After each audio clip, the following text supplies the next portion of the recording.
Hello friends, this is Rani Sharma and welcome to my YouTube channel be a learner. तो चलिए start करते हैं आज का ये केवीएस का 2015 का क्वेश्चन पेपर है। इससे पहले हमने 2013 का किया था और इसका भी पैटर्न वही है जैसा कि 13 में था। 15 में, 13 में, 17 तक कोई पैटर्न चेंज नहीं हुआ है, वही क्वेश्चन है और ना पैटर्न चेंज है ना सिलेबस चेंज है। तो किस तरह के क्वेश्चन है? जैसे ये क्वेश्चन है, in each of these questions choose the option that is nearly similar, यानी कि आपको इसका सिनोनिम फाइंड करना है। डिटरमाइंड का मतलब होता है कि having reached the decision formally resolve, या फिर यानी किसी चीज का दृढ़ता से डिसीजन लेना, फैसला लेना कि ये काम दृढ़ता से करेंगे। तो इसका सिनोनिम्स क्या होगा? पर्पसफुल। ठीक है, ये इसका करेक्ट ऑप्शन है। डिसाइडेड, स्टबन का मतलब तो जिद्दी होता है। ठीक है, ये डिटरमाइंड जो है वो पॉजिटिव वे में है, पर्पसफुल है, इसलिए इसका सिनोनिम्स। दूसरा है गियर्ड। गियर्ड हम ऐसे याद कर सकते हैं, याद रख सकते हैं, जैसे आपकी बाइक है, व्हीकल जो होते हैं उनमें गियर होता है। ठीक है, यानी कि मूवेबल प्रॉपर्टी कह सकते हैं। स्पीड बढ़ाने के लिए हम गियर का यूज करते हैं, उसी तरह से चलता हुआ। तो अचीव्ड या रिजल्टेड ये तो होगा नहीं। कई सारे ऑप्शन तो हम ऐसे हटा के भी करेक्ट ऑप्शन फाइंड कर सकते हैं। तो ड्रॉग क्या होता है? एनिमल का झुंड होता है जो मूव करता हुआ चलता है, तो इसलिए इसका जो सिनोनिम होगा वो ड्रॉग होगा। ठीक है, फिर है यूनिवर्सल। और यूनिवर्सल का सिनोनिम्स ही फाइंड करना है, तो लिमिटेड तो होगा ही नहीं, एवरेज भी नहीं होगा, फ्री भी नहीं होगा, तो वाइड स्प्रेड इसका करेक्ट ऑप्शन हो जाएगा। फिर है कॉन्ग्रीगेशन। तो इस तरह से ये 4 क्वेश्चन किसके थे? सिनोनिम्स के। फिर 5 से 8 आपके अपोजिट यानी कि एंटोनिम्स के आ जाएंगे। तो इनका हमें एंटोनिम्स फाइंड करना है। किस किस का? एक्सेवरेट, एक्सेसरेट,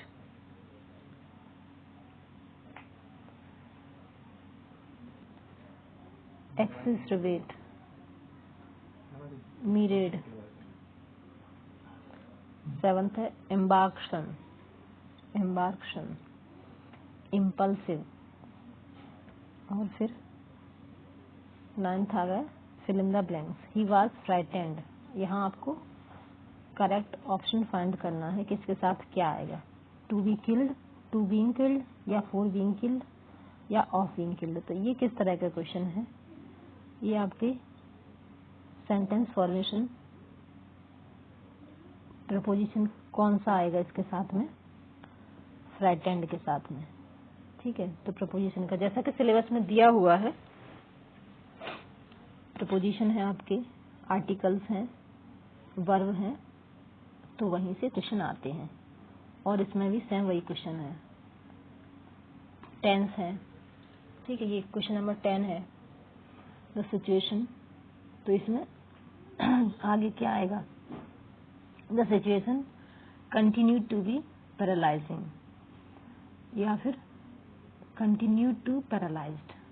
तो ये आपको टेंस पता होंगे तो आप कर पाएंगे। तो उसके लिए आपके कंसेप्ट क्लियर होने चाहिए। फिर उसके बाद 11th भी वही है, डेथ, नोबडी। क्वेश्चन नंबर 12 है,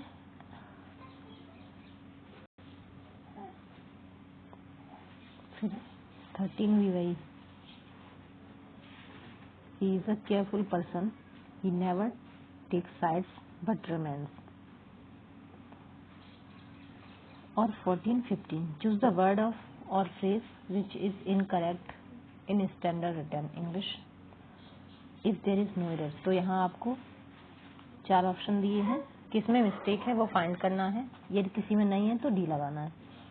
फिर हिंदी का पोर्शन है, हिंदी में भी 15 क्वेश्चन है और समानार्थक शब्द है, फिर विलोम शब्द है, फिर मुहावरे हैं, और फिर कहावतें या लोकोक्तियाँ। और फिर क्वेश्चन नंबर 26 से है, एक शब्द के लिए 4 वर्तनी दी गई हैं जिनमें से केवल एक शुद्ध है, यानी शुद्ध अशुद्ध शब्द आपको फाइंड करना है। तो दो क्वेश्चन आपके शुद्ध अशुद्ध के हो गए। फिर इसके बाद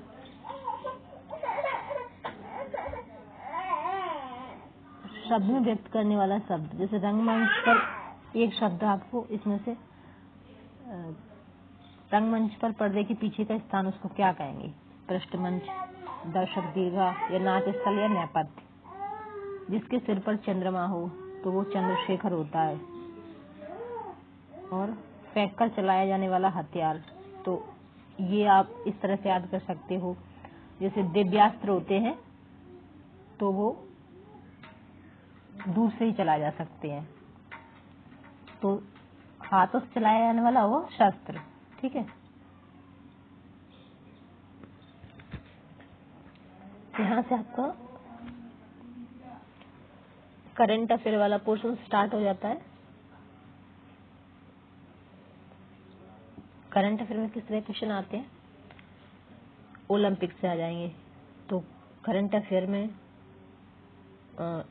ये 2015 का पेपर है, तो ये आपका 2016 में ब्रिक्स शिखर सम्मेलन का आयोजन किस शहर में किया जाएगा। तो आगे के भी क्वेश्चन आ जाते हैं कि ये जो आपका शिखर सम्मेलन है वो कहाँ होगा। अब जैसे 2022 चल रही है, तो आपको 23-24 तक के लिए, मतलब आप डेली करंट अफेयर पढ़ते हैं तो उसमें ये चीजें पता चल जाती हैं। ठीक है, फिर है 15 का क्वेश्चन है, तो 15 का तो आपका पूरा साल क्या हुआ था। जैसे शैक्षणिक संस्थान 2015 में विश्वविद्यालय अनुदान आयोग यूजीसी के हेरिटेज कॉलेज स्कीम का हिस्सा नहीं था। तो ये चीजें इस तरह के क्वेश्चन आएंगे। भारत सरकार के प्रेस सूचना ब्यूरो द्वारा प्रदान किए गए आंकड़ों के अनुसार परमाणु स्रोत से बिजली पैदा करने के संबंध में विश्व का स्थान, मतलब कौन से नंबर पर है, 5वां, 12वां, 15 में कौन से स्थान पर था। वर्ष 2014 के दौरान जो लोकसभा के चुनाव कराए गए थे वो कौन सी लोकसभा थी, 13वीं थी, 15वीं थी। तो ये आपका इसमें जीके भी है, जीएस भी है, पॉलिटिकल साइंस सब आ जाता है आपका इस पोर्शन में। इसमें टोटल 40 क्वेश्चन होते हैं।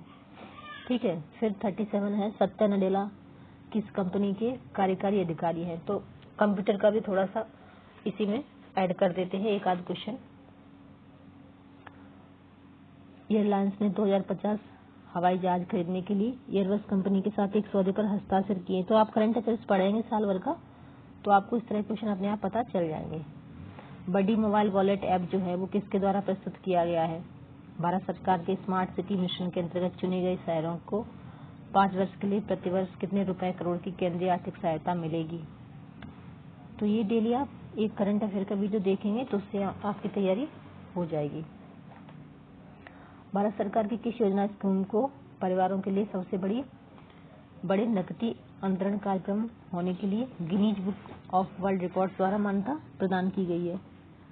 भारत सरकार ने कितने वर्ष तक 60,000 मेगावाट शक्ति की पावन विद्युत क्षमता स्थापित करने का लक्ष्य निर्धारित किया है।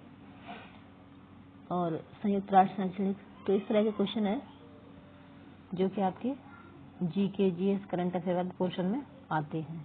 ठीक है, मार्क जुकरबर्ग का संबंध किस चीज से है। तो ये फेसबुक के फाउंडर कहलाते हैं। और मतलब अपडेटेड क्वेश्चन आएंगे। ये तो 15 का है, इसमें तो हम सिर्फ ये देख रहे हैं कि किस तरह के क्वेश्चन आते हैं। तो ये इसी तरह के क्वेश्चन आएंगे।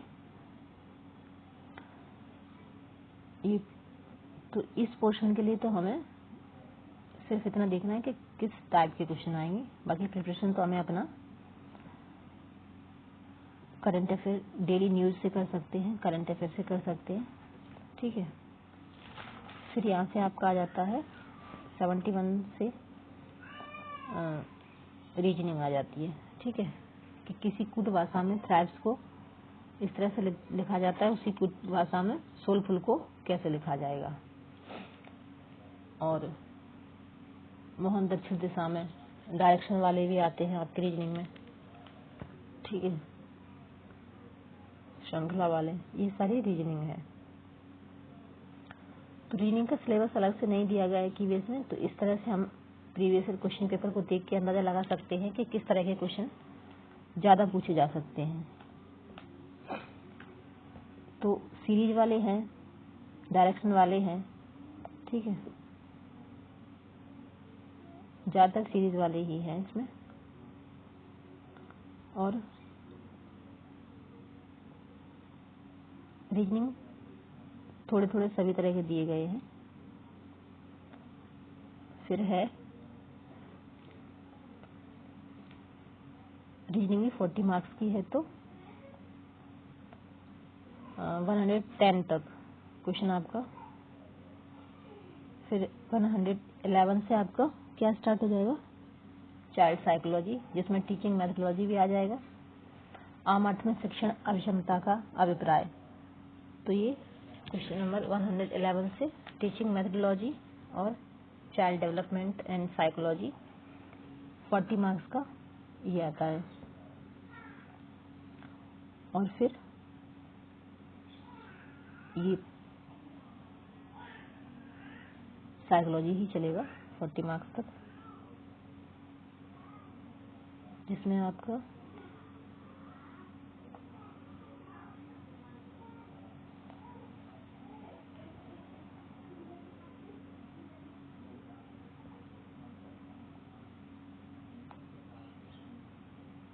जो साइकोलॉजी आपने सीटेट के लिए पढ़ी होगी वो काफ़ी हेल्प करेगी,